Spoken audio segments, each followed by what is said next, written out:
নির্বাচনের স্বাভাবিক ব্যাপার।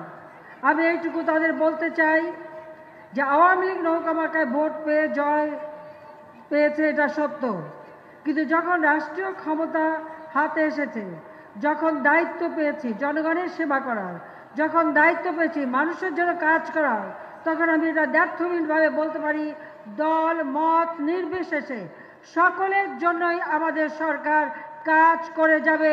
প্রত্যেকের আর্থসামাজিক উন্নয়নে কাজ করবে, রাজনৈতিক অধিকার নিশ্চিত করবে, প্রত্যেকটা মানুষের জীবন মান উন্নত করবে। সেখানে কোনো দল বা মত দেখা হবে না। প্রতিটি জনগণ, প্রতিটি নাগরিক আমাদের কাছে গুরুত্বপূর্ণ। তাদের সেবা করার দায়িত্ব জনগণ আমাদের দিয়েছে।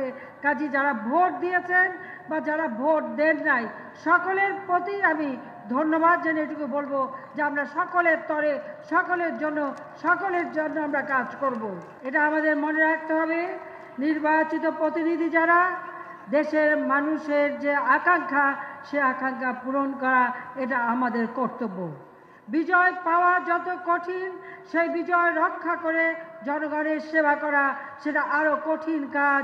সেই কঠিন দায়িত্ব আমরা পেয়েছি, এই দায়িত্ব আমাদের সর্বান্তঃকরণ দিয়ে সে পালন করতে হবে, সেটাই আমি সকলকে মনে করে দিতে চাই।